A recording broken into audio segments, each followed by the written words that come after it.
Messieurs, mesdames, soyez les bienvenus.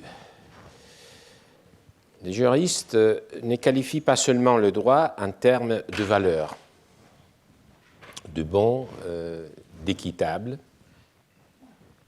Ils le pensent aussi à partir des qualités matérielles,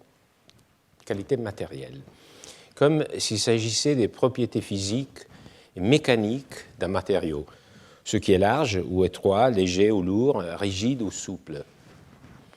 Ces métaphores permettent aux juristes de se représenter le degré des contraintes que le droit opère sur la société et offre des points de repère pour l'interprétation des normes. Prenons un exemple contemporain qui a connu un grand succès. Un livre célèbre de Jean Carbonnier, sorti en première édition en 1969, propose la notion de flexible droit. J'ai apporté la couverture pour comprendre, ce n'est pas une faute. Flexible droit. Le droit est trop humain, remarque Carbonnier, pour prétendre à l'absolu de la ligne droite, sinueux, capricieux, incertain, tel il nous est apparu. Flexible droit. Rigueur, raideur, raide comme la justice, c'était autrefois la comparaison courante dans les milieux populaires. Combien de générations de justiciables avaient dû d'abord se rompre les os sur la justice pour en arriver à la juger aussi brièvement.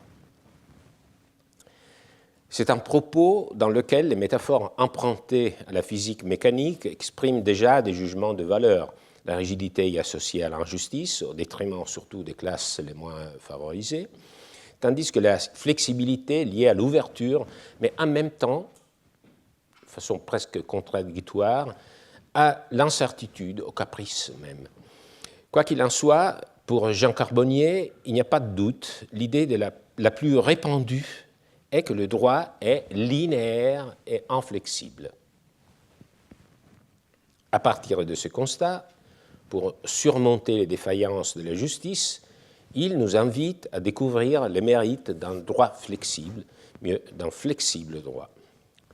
Alors, réfléchissons, il s'agit d'un oxymore, évidemment, associant deux idées en tension, car le mot droit exprime ce qui est linéaire, sans courbe, et pourtant on le qualifie de flexible, capable de se plier. Un oxymore, donc, est aussi un peu douteux. Mais au fond, me semble-t-il, il réunit des éléments venus de loin. Cette idée de flexibilité était en effet déjà présente chez Aristote, ou plutôt Carbonnier réunit, c'est important, il y a deux idées qui étaient déjà chez Aristote, mais Carbonnier réunit ces deux idées en une seule formule.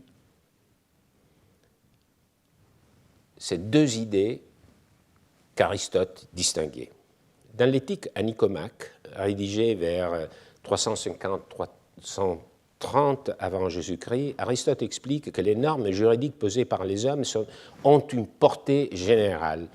Les situations de la vie sont multiples, mais la règle est unique, nous dirions rigide. Dès lors, la loi qui parle en général ne peut pas épouser parfaitement tous les cas particuliers. C'est pourquoi il faut un correctif qu'Aristote appelle épieikeia. Ce mot grec, qu'on traduit normalement par équité, mais nous le savons, et nous avons ici aussi même Evelyn Scheid qui vient de sortir un article qui l'explique très bien, épieikeia, ce n'est pas vraiment l'équité, c'est plutôt l'adaptation.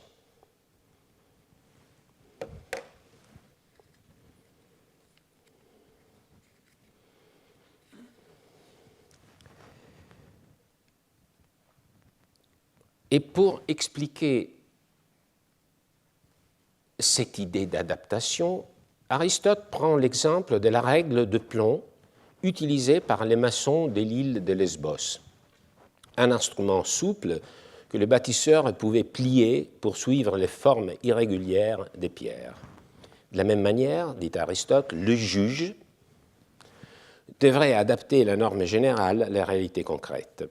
Chez Aristote, il y a donc une distinction claire entre la loi, la norme générale et rigide, et ses correctifs d'adaptation, les piaikeia, qui revient au juge. L'originalité des Carbonnier est précisément de mêler ces deux dimensions dans une seule expression flexible de droit. Autrement dit, il intègre dans la notion même de droit cette capacité d'adaptation de la norme qu'Aristote pensait comme distincte et confiée au juge. C'est ce qui crée l'oxymore, un droit à la fois droit et flexible. Cet exemple montre d'abord, si vous me permettez, que nos réflexions contemporaines sur le droit restent profondément marquées, parfois sans le savoir, par des idées anciennes, ici par la philosophie grecque. Surtout, on voit que l'on continue à penser les droits à travers des métaphores empruntées à la physique, en lui attribuant des propriétés mécaniques comme la rigidité ou la flexibilité. S'agit-il simplement de l'ingéniosité d'un juriste enclin à la créativité tel que Carbonnier? Absolument pas. Vous connaissez tous la notion, par exemple, de droit mou ou droit souple, qui traduit l'anglais soft law. Il s'agit des normes, surtout en droit international, qui n'ont pas de force obligatoire, mais qui peuvent néanmoins orienter les comportements et les décisions. Voilà, c'est encore concevoir le droit à partir des catégories empruntées à la mécanique, frôlant, une fois encore, l'oxymore. La question de la science d'aujourd'hui est donc de savoir si les Romains faisaient eux aussi la même chose et s'ils portent donc une part de mérite ou de responsabilité dans la création de cet univers métaphorique. Vous savez que ce que nous faisons, c'est une sorte de déconstruction de notre propre langage à partir du langage romain qui en est le soubassement, pour des raisons historiques que vous connaissez tous. Commençons par le mot droit lui-même. Donc on va réfléchir au mot droit. On le sait bien et on le répète à l'envi, c'est un mot que les Romains n'employaient pas. Ils ne parlaient pas de directum, donc ce n'est pas un mot qu'ils utilisaient pour nommer le système juridique.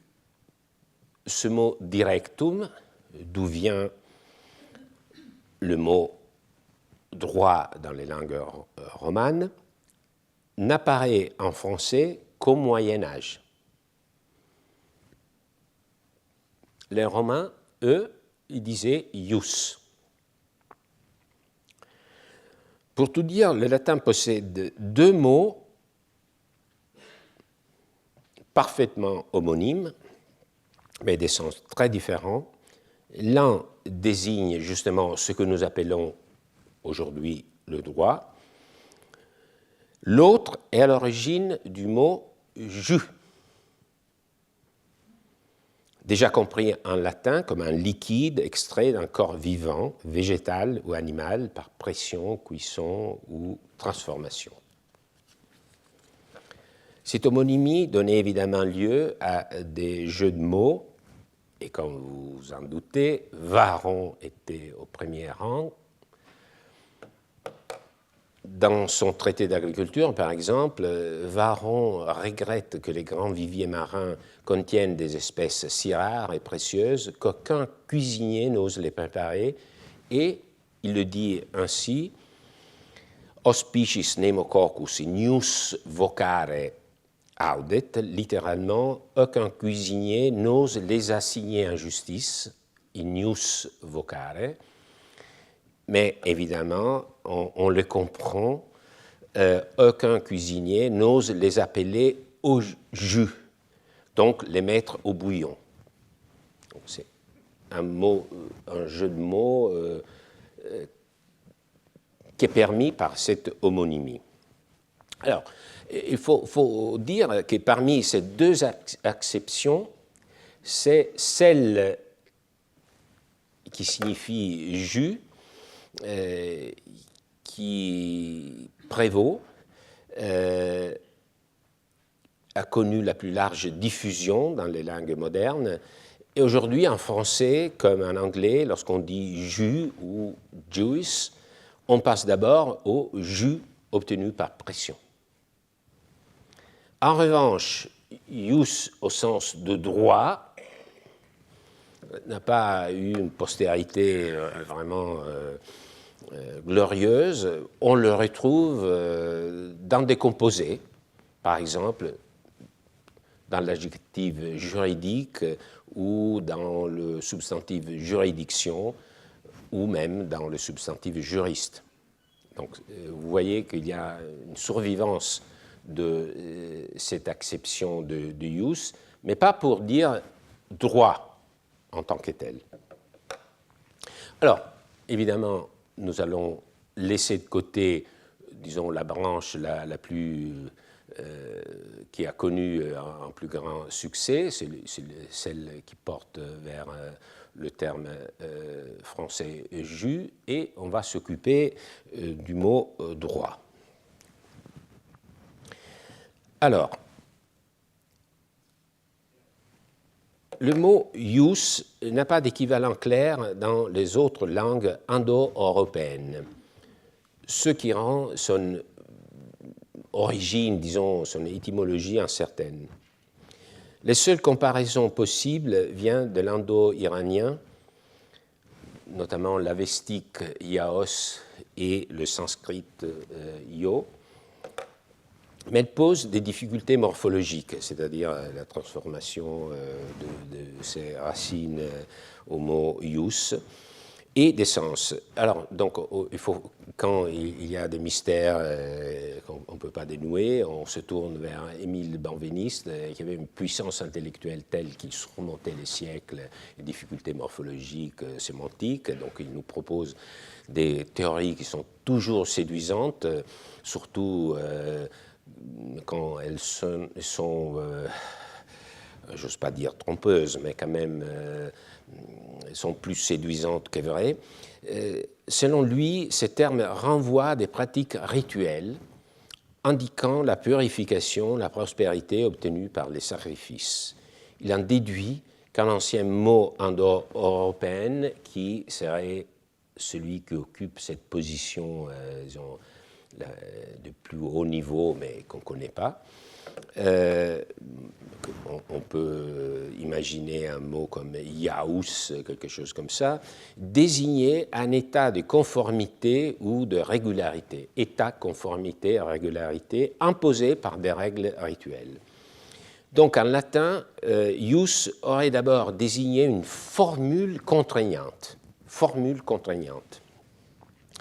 une parole à respecter pour atteindre un état de pureté rituelle.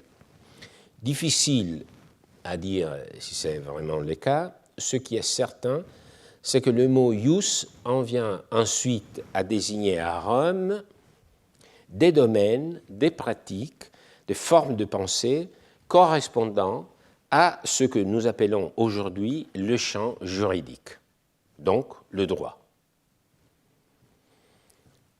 Donc, ce que je veux dire, c'est que faire de l'étymologie pour comprendre qu'est-ce que les Romains comprenaient par le mot ius est vraiment très dangereux.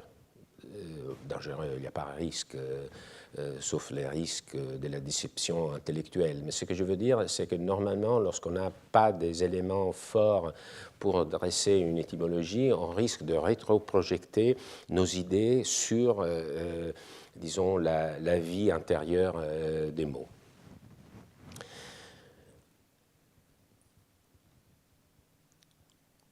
Donc, ce n'est pas le mot qui a survécu pour désigner le système juridique. Le mot que nous employons, c'est plutôt le mot droit.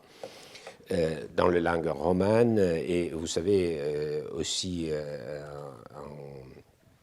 en allemand, on parle de Recht. Alors, le mot droit est d'abord un adjectif avant d'être un substantif, évidemment, et droit désigne, nous savons tous, ceux dont la forme suit une ligne droite sans angle ni courbure. Alors, comme substantif, et justement pour indiquer les droits, on le trouve déjà en latin dans les serments de 802 exigés de tous les fidèles de l'Empire par Charlemagne. Alors, si connu soit-il, il importe de le relire, vous me permettrez de le lire en traduction française moderne. Donc, vous voyez le latin.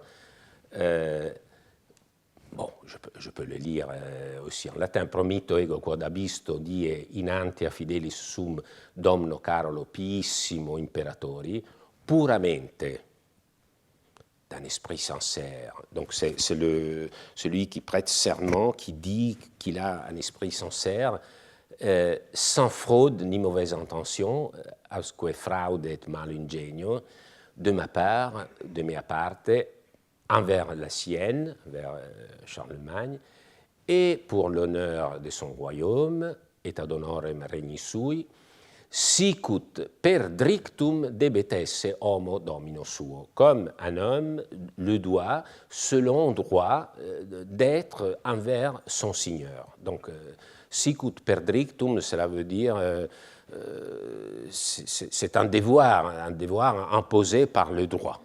Donc, nous voyons apparaître dans le latin du Moyen Âge, tout début du IXe siècle, ce mot, drictum, qui est l'ancêtre de notre mot droit. Évidemment, on va le voir, c'est une petite transformation morphologique parce qu'on devrait dire directum. Mais, donc on trouve déjà cette, comment dire, il y a déjà cette orientation qui va mener vers droit.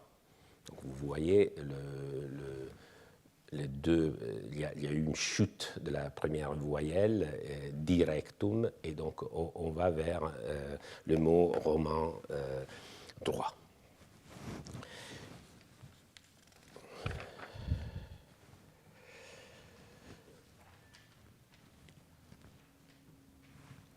Alors, nous voyons ici le mot latin déjà un peu transformé, mais nous sommes encore en latin. 40 ans après, dans les serments de Strasbourg, nous en voyons la transposition en langue vernaculaire, aussi bien dans la version en langue d'Oïl que dans celle en ancien haut-allemand. Vous connaissez tous le récit que Nithard fait de ces serments. Le 14 février 842, lui et Charles se rencontrèrent dans la ville autrefois appelée Argentaria, aujourd'hui connue sous le nom populaire de Strasbourg. Ils échangèrent les serments rapportés ci-dessus, lui en langue romane et Charles en langue germanique. Donc, ce sont les serments qui ont été prêtés par deux des petits-fils de Charlemagne, lui le germanique et Charles le Chauve, dans leur lutte contre leur frère Lothaire. Donc, ce sont des serments réciproques entre lui et Charles pour s'aider, s'impliquer, s'engager, de lutter contre Lothaire. Alors, voyons d'abord ici le serment prononcé en ancien français par Louis le Germanique, roi de Francie orientale, futur Saint-Empire romain germanique. Je ne vais pas le lire tout. Bon, on va lire la traduction, après on va revenir aux mots qui nous intéressent. Pour l'amour de Dieu, pour le peuple chrétien, notre salut commun, partir de ce jour de l'an avant, dans la mesure où Dieu me donnera savoir, pouvoir, je soutiendrai ce mon frère Charles pour mon aide en toutes choses, comme on doit, selon droit, soutenir son frère, à condition qu'il fasse de même pour moi avec Lothaire. Je ne conclurai jamais aucun accord qui, de mon plein gré, puisse nuire à ce mon frère Charles. Alors, si vous avez à l'esprit, en mémoire, le serment de fidélité qu'on prêtait, que tout le monde prêtait à Charlemagne, vous voyez que ce sont des serments qui se rapprochent beaucoup de la teneur du serment qu'on prêtait à l'empereur. Alors, le mot, le propos qui nous intéresse, si cum homme per dreith son Fradra Salvar dist, comme on doit, selon droit, soutenir son frère. Alors, vous voyez ici apparaître pour la première fois le mot droit en français, langue d'Oeil. Et vous voyez aussi que c'est la transformation du mot latin, c'est-à-dire il y a déjà cette transformation de directum à drictum à dreit, ici. Bon.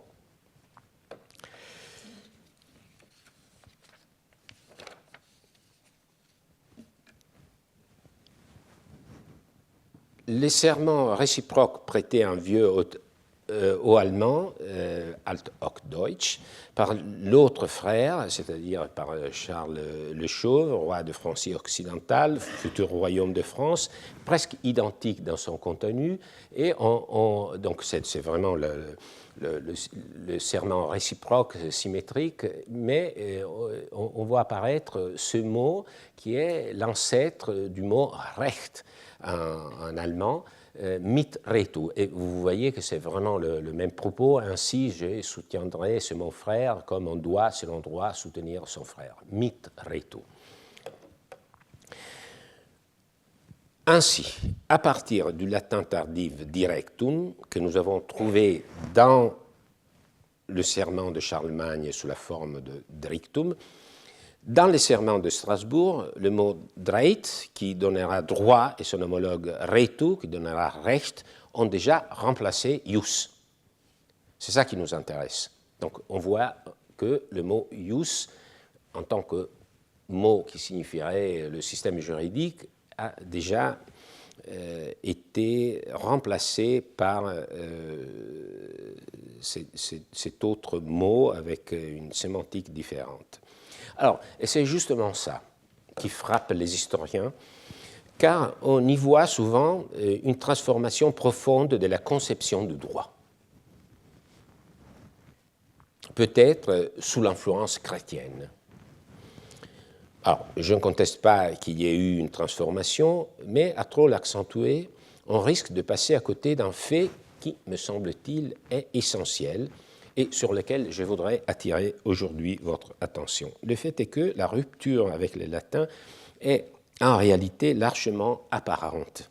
Certes, le terme dominant en latin jusqu'à la fin de l'Antiquité pour dire le droit, nous l'avons compris, est ius, mais le vocabulaire juridique latin est déjà profondément traversé, structuré par l'idée de rectilinéarité et de rectitude qui finira au Moyen Âge par s'imposer dans le mot droit. Pour le démontrer, nous devrions examiner tout le lexique juridique romain. Ne vous inquiétez pas, cela ne sera pas nécessaire car j'espère vous convaincre assez rapidement. Alors, pensons à un mot clé dans le système, le champ sémantique propre au droit. Le mot rex, roi. On lui a donné la position centrale royale.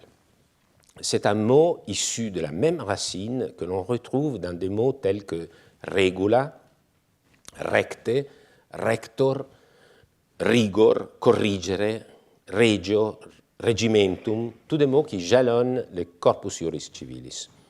Autrement dit, bien avant l'émergence du mot directum et ensuite du mot droit, l'idée même de rectitude est déjà au cœur du latin juridique. C'est un message très simple. Parfois, on pense à des transformations majeures parce qu'on regarde seulement un vecteur sans disons, prêter l'attention à ce qu'il y a tout autour. Donc il faut aussi regarder le reste du vocabulaire.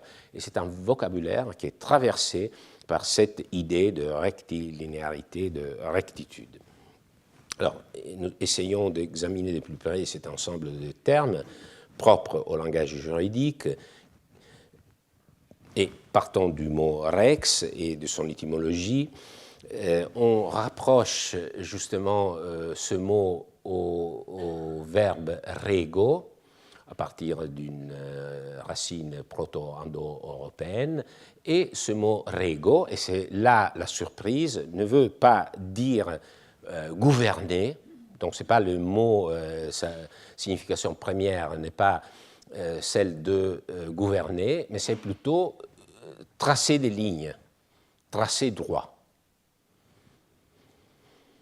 Ce qui est confirmé par le parallèle orego en grec qui signifie tendre, étendre. Donc il y a toujours cette idée de linéarité.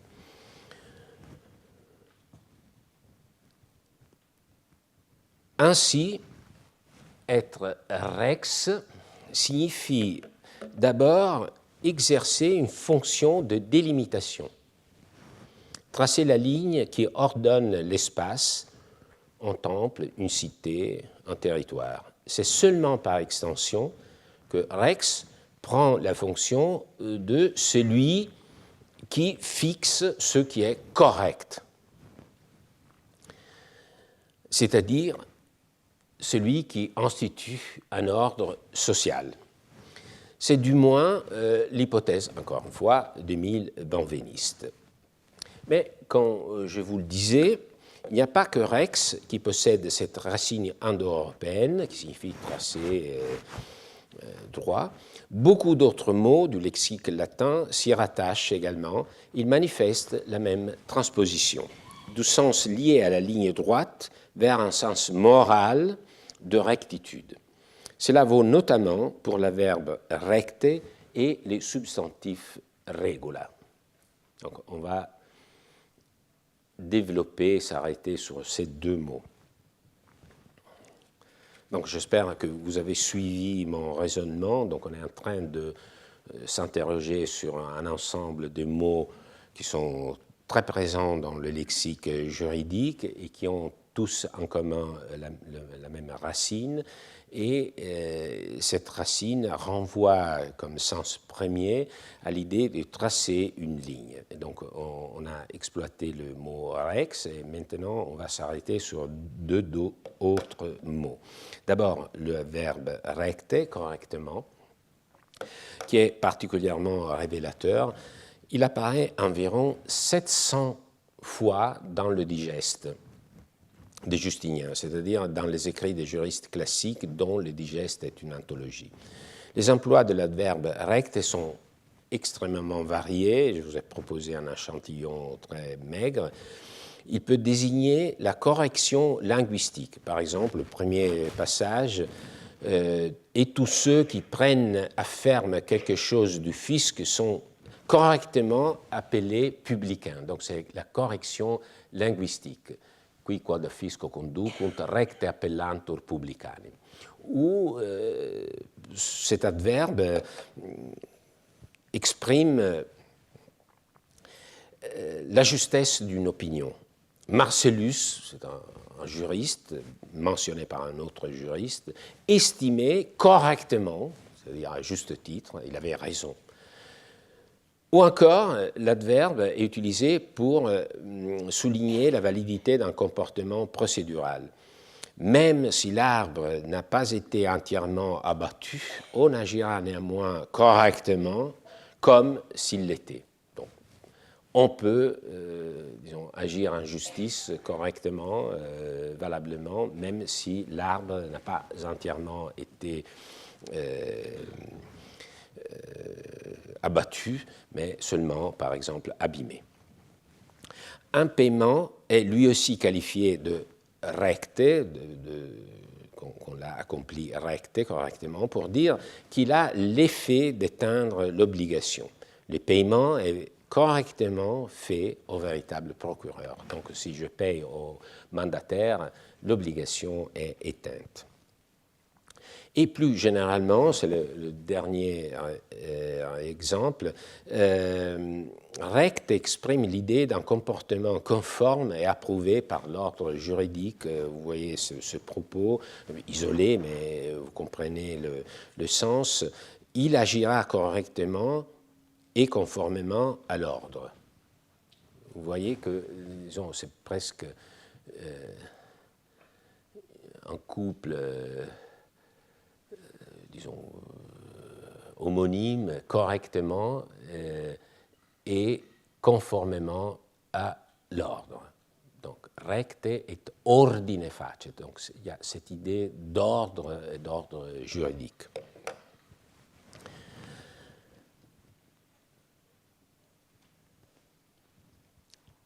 Donc, nous avons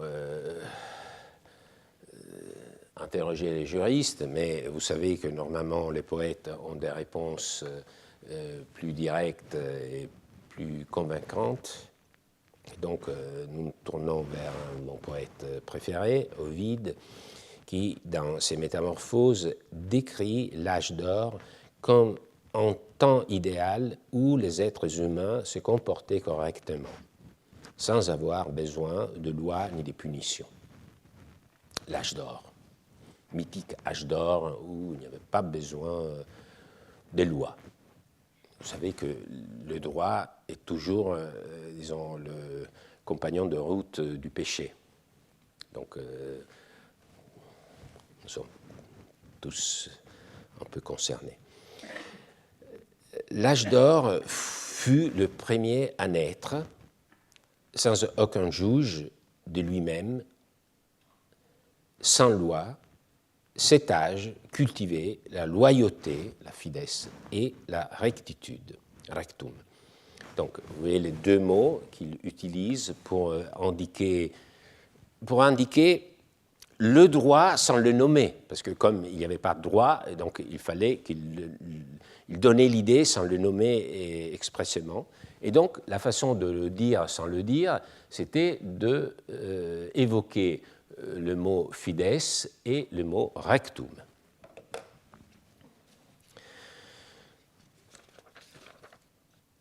C'est là pour dire que l'idée de droiture était présente dans l'imaginaire romain bien avant les serments de Strasbourg ou le serment de Charlemagne. Donc il y avait déjà, à l'époque d'Ovide, il y avait déjà cette idée de droiture qui était strictement liée à l'idée d'une norme, d'un ordre social. Alors, on revient à notre ensemble, et on se tourne vers le mot regula. Alors, je vous ai présenté ici, disons, un ensemble que j'ai moi-même, disons, rassemblé. Ici, on voit un ensemble, disons, différent par sa façon de se présenter, mais c'est quand même un ensemble conceptuel. Ce sont les instruments d'un menuisier ou d'un maçon, plus probablement. C'est un monument funéraire et qui vient d'une ville italienne du nord-ouest de l'Italie, Aquileia, 1er siècle après Jésus-Christ. Vous voyez tous les instruments du défunt. Alors d'abord, une règle, regula, c'est ça la règle. Un niveau, un compas, une équerre, on va y revenir, une équerre qui s'appelle norma, vous avez déjà compris, un fil à plomb, un maillet de pose, un ensemble de ciseaux. Donc, sont les outils de ce maçon.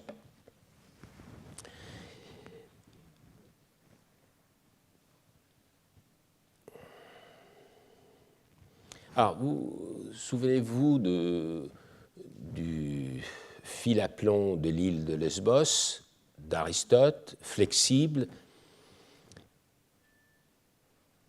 Ici, avec la regula, nous avons au contraire l'instrument de mesure linéaire des Romains, qui n'est absolument pas pliable. Et par extension, le mot en est venu à signifier en principe à suivre.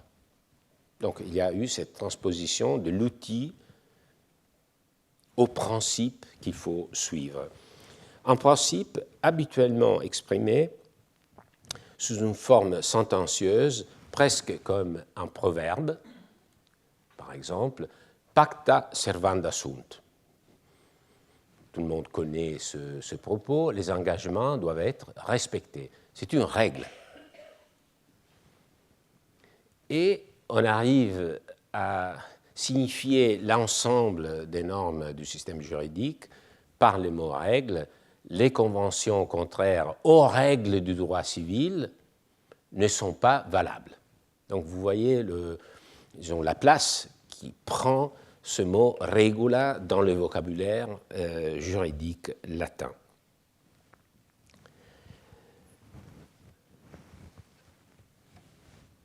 Et comme vous l'avez compris, ce que je veux démontrer, c'est que cette idée de cet ensemble de mots qui ont comme racine commune le verbe rego, la racine même du verbe rego, jalonnent le vocabulaire juridique romain et sont porteurs de cette idée de linéarité, de rigidité, bien avant l'émergence du mot directum, qui n'est qu'un phénomène très tardif.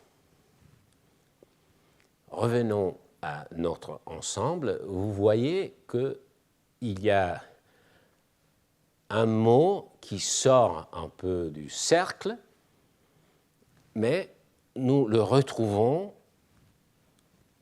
dans ce monument funéraire, presque remis dans le même ensemble. Vous voyez, ici vous avez la règle, et ici vous avez l'équerre, c'est-à-dire en latin norma. Et vous avez bien compris que c'est l'ancêtre de notre mot norme. Encore une fois, le mot norme, qui ne nous dit rien, je pense que la plupart parmi vous n'avez aucune idée du fait que norme renvoie à cette idée de droiture orthogonale dans ce cas, renvoie à cet outil qu'on appelait norma en latin. Alors, ce qui est intéressant, c'est que ce n'est pas un mot, et c'est la raison pour laquelle je ne l'ai pas inséré dans l'ensemble, ce n'est pas un mot norma latin qu'on retrouve dans les vocabulaires juridiques classiques. Ce n'est pas un mot dont il se sert. Sauf que on le retrouve utilisé par Justinien lui-même. Donc Justinien, vous savez, il a rassemblé les textes des juristes classiques, mais qui étaient des écrits qui venaient de 2-3 siècles avant lui. Mais lui-même était un législateur, et en tant que législateur, producteur de textes, il a employé le mot norma. Pourquoi ça me semble très intéressant? Parce que nous avons ici un autre symptôme de l'émergence de cet imaginaire lié à la rectitude, à la linéarité, bien avant le IXe siècle, quand on en retrouve les traces, par exemple, dans le serment de Charlemagne.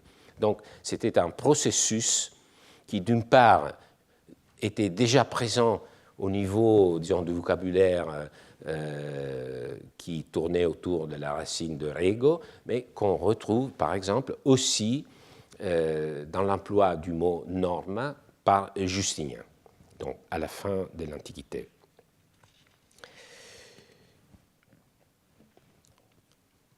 Je crois donc que nous avons dit assez pour étayer cette conclusion. Je vous laisse y réfléchir. Cette idée qui était déjà en germe, on peut dire, qui liait la rectitude au droit, on la retrouve d'ailleurs, c'est un peu une confirmation par opposition, dans le mot delictum, délit. Parce que le mot délit est formé du verbe linquo, qui signifie abandonner, laisser, avec le préfixe de, qui signifie s'éloigner. Donc, avec ce préfixe, delinquere signifie s'écarter quelque chose.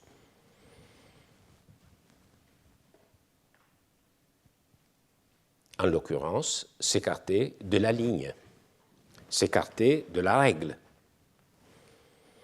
et donc manquer à son devoir, commettre une faute.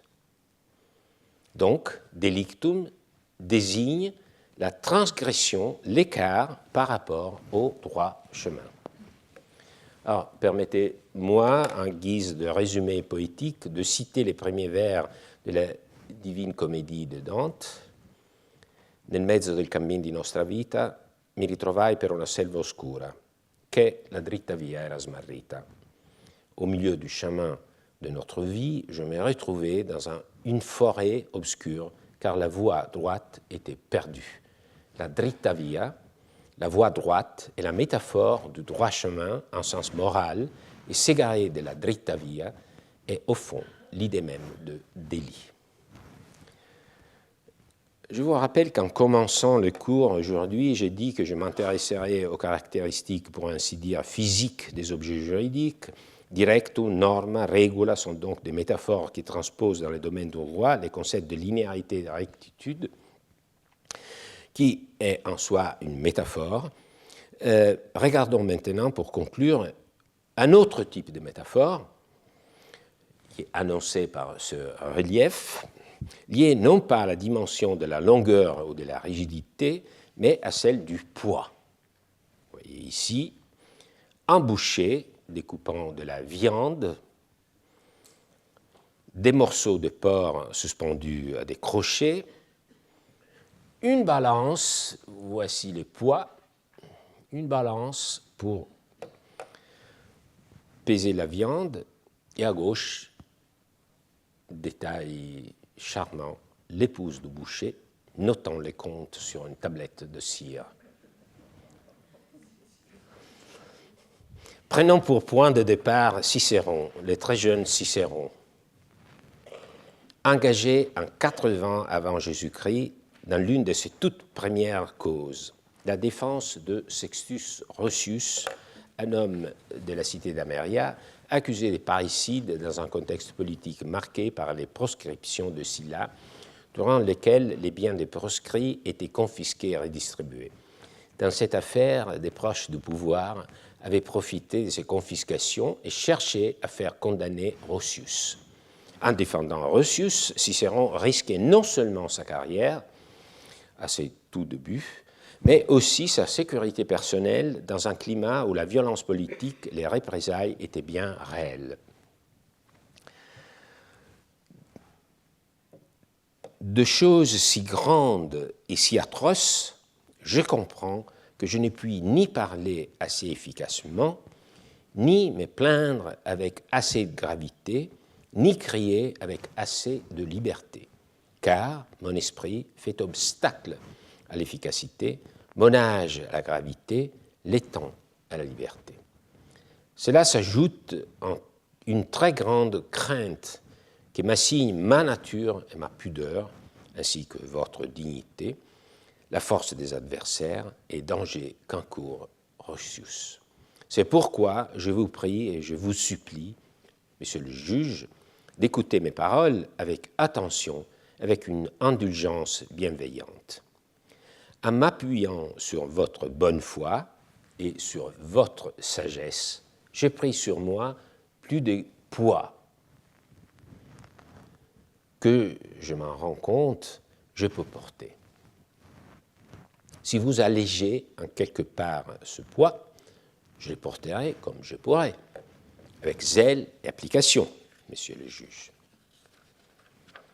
Mais si vous me désertez, ce que je n'espère pas, pourtant je ne défaillerai pas en esprit Et ce que j'ai pris sur moi, tant que je pourrai, je le mènerai à bout. Et si je ne peux le mener à bout, je préfère être accablé sous le poids du devoir plutôt que de rejeter par perfidie ou de déposer par faiblesse d'âme ce qui m'a été une fois imposé avec confiance. Alors, c'est le propos introductif de ces plaidoyers qui a évidemment pour but d'obtenir la bienveillance des juges, en attirant l'attention sur le fait que Cicéron entreprend la défense de Roscius comme une preuve difficile, mais nécessaire.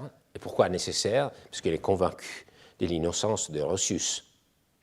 Donc, en soulignant les risques, on se demande mais pourquoi donc tout encourt ces risques? Parce qu'il le mérite, il est innocent.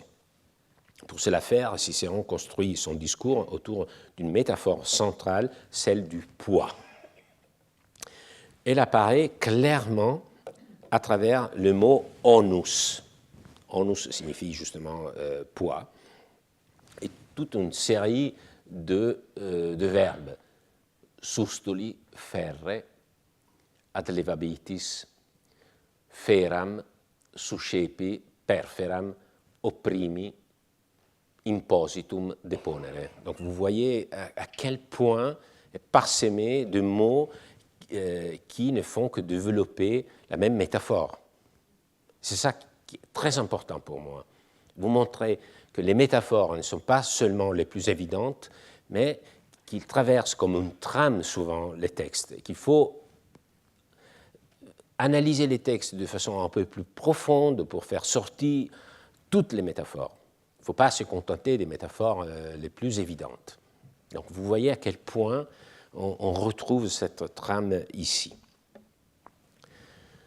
Donc sustuli, j'ai pris sur moi, ferre et perferam, porter, supporter jusqu'au bout, ad levabitis, allégé, levis, il y a le mot levis, léger, surtout opprimi, mais onere, être écrasé, accablé par le poids.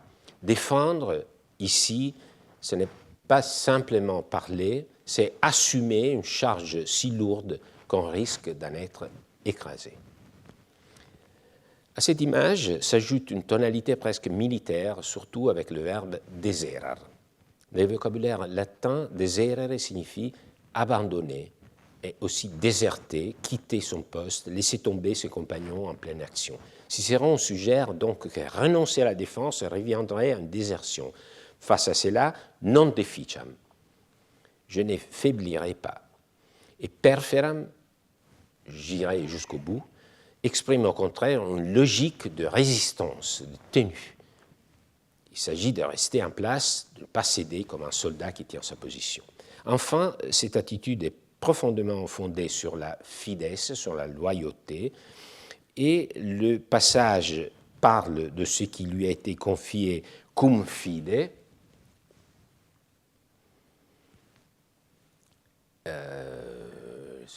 avec confiance, et on voit le contraire, s'il laisse tomber, ce sera par perfidie. Donc c'est le mot contraire. Ainsi, Cicéron articule le poids de la charge, la fermeté quasi militaire face à la tentation de déserter et l'exigence éthique de la fides. Défendre, c'est tenir jusqu'au bout par fidélité un engagement qui oblige absolument. Alors, voyons maintenant, et je vous demande de ne pas me déserter, d'aller jusqu'au bout avec moi, parce que ça va devenir vraiment très lourd à supporter, parce que je monte toujours en difficulté, mais je vous connais, vous n'allez pas me laisser seul. Je ne vais pas me tourner et voir que j'ai été abandonné.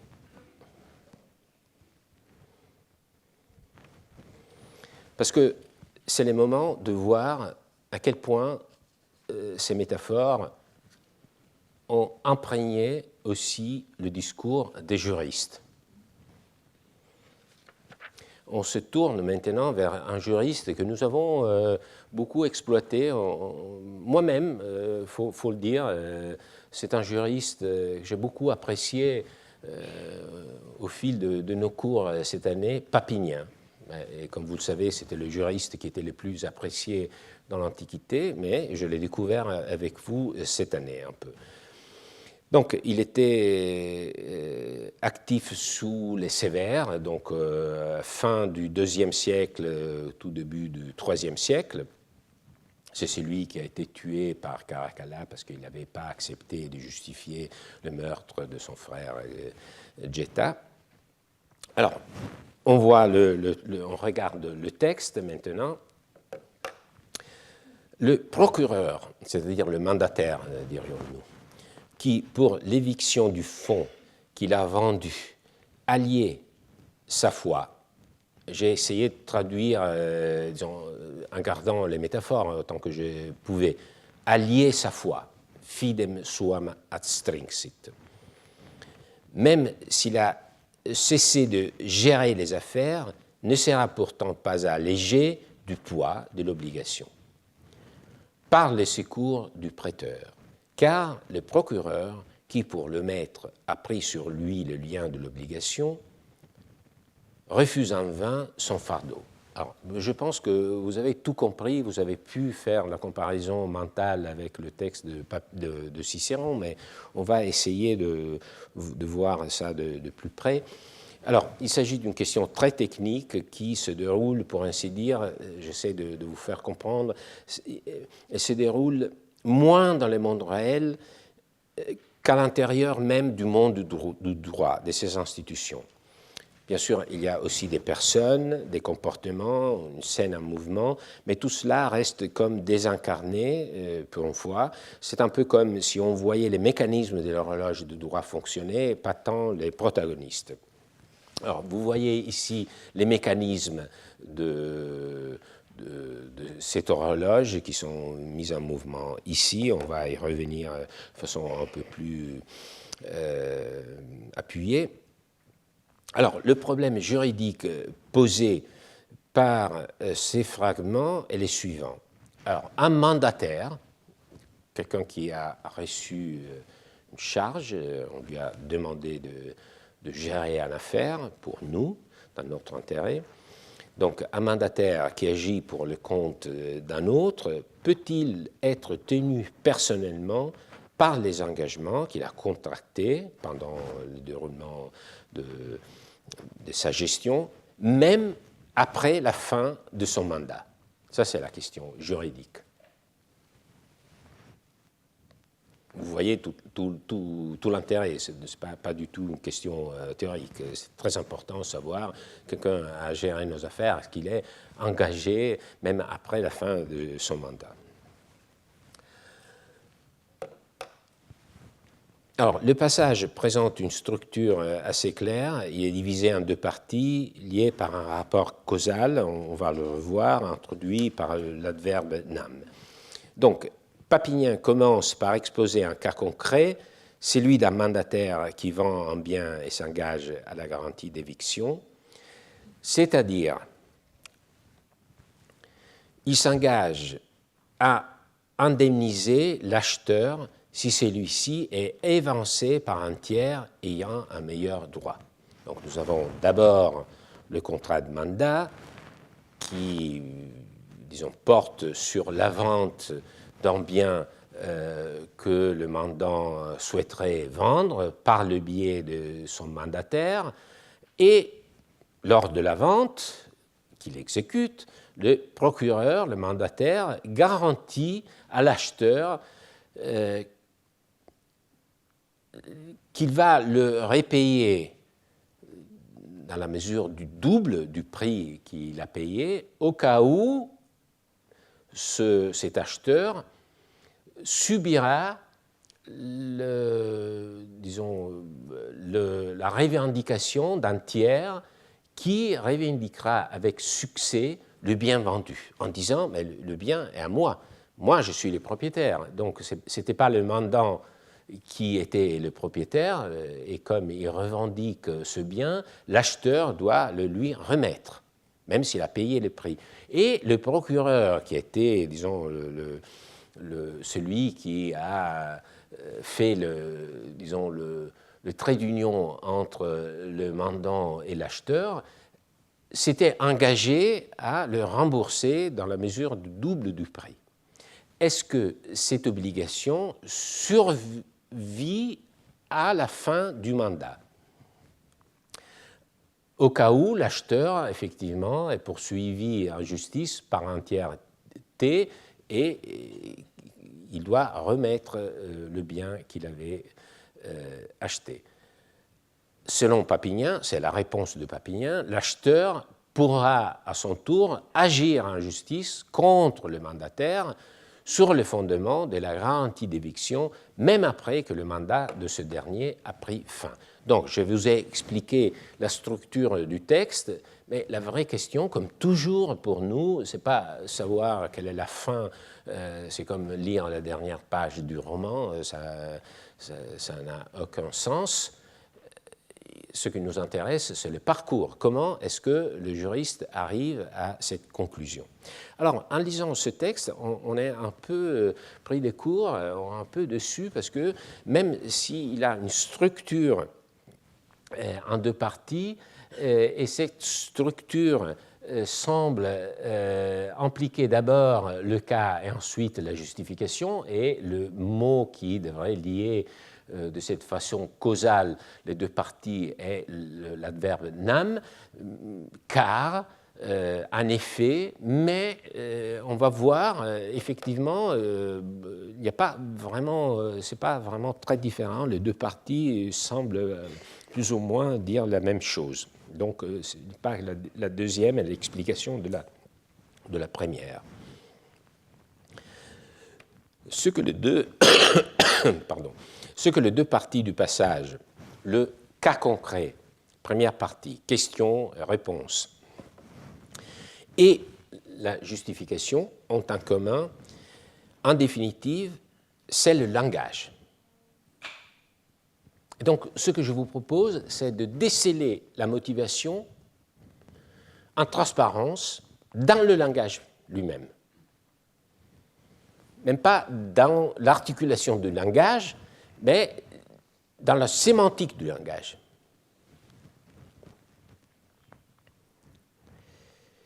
Le langage est celui, encore une fois, du poids, de la confiance et du lien.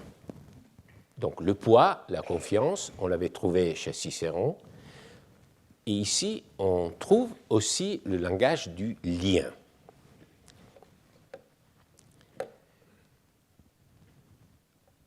Le mandataire qui, en vendant la chose d'autrui, promet à l'acheteur de l'indemniser en cas d'éviction, c'est-à-dire si l'on découvre ensuite que la chose n'appartenait pas au mandat, mais entière, et que l'acheteur est contraint de la restituer au véritable propriétaire, c'est précisément engagé à cette indemnisation. C'est à ça que renvoie la formule fidem suam adstrinxit, à lier sa foi. Aussitôt après, dans le passage, ce lien très étroit se transforme en poids. Le poids de l'obligation. Vous voyez? Le procureur qui a lié sa foi, même s'il a cessé de gérer les affaires, n'essaiera pourtant pas alléger du poids de l'obligation par les secours du prêteur. Et pourquoi l'obligation, c'est un poids? Quelle est l'image qu'il y a derrière? C'est rien d'étonnant, je pense que vous le savez déjà. Le lien, au sens concret, ce sont des chaînes. Et les chaînes pèsent. Ainsi, sur le mandataire qui s'est engagé envers l'acheteur, pèse le poids de cette chaîne qui est l'obligation. Et en poursuivant la métaphore, Papinien dit que ce n'est pas l'affaire du prêteur de l'alléger de ce poids. Le prêteur est l'organe de la justice on a presque l'image du prêteur comme d'un compagnon d'armes, vous vous souvenez du passage de Cicéron, qui devrait aider à porter la charge d'un autre soldat, mais Papinien refuse cette idée, le prêteur ne le fera pas, parce qu'il incarne le système juridique. Donc, ce n'est pas l'affaire du prêteur d'alléger le poids que le mandataire a pris sur lui en liant sa foi. On passe alors à la seconde partie, que je vous le disais, devrait expliquer, mais qui effectivement ne fait que répéter les mêmes images en les généralisant. Ici encore, l'obligation est figurée comme un poids, l'onus obligationis.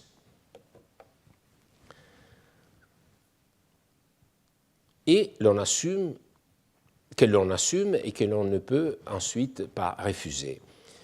Alors, on retrouve en gros le même langage que dans le passage de Cicéron, mais ce qui distingue Cicéron de Papinien, au-delà de l'élégance formelle, bien plus développée chez Cicéron, ça va de soi, c'est précisément le thème du lien que vous voyez ici dans ces deux mots.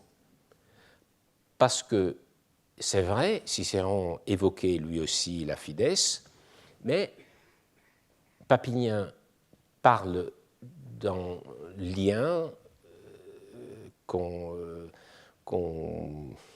par lequel on impose, on encercle sa propre loyauté. Et ensuite, lorsqu'il parle d'obligation, il souligne bien sûr le poids, comme le faisait Cicéron, mais il souligne encore une fois, il reprend la même métaphore, le lien, vinculum obligationis. Donc vous voyez que ce que dans Cicéron n'était qu'un poids, bien sûr Cicéron avait assumé et refusé de laisser tomber. Dans le passage de Papinien, il y a quelque chose qui s'ajoute, c'est la métaphore du lien. Et par le biais de la métaphore du lien, c'est la force contraignante du droit qui fait son apparition dans ce texte. Et c'est ce qui change par rapport au texte de Cicéron.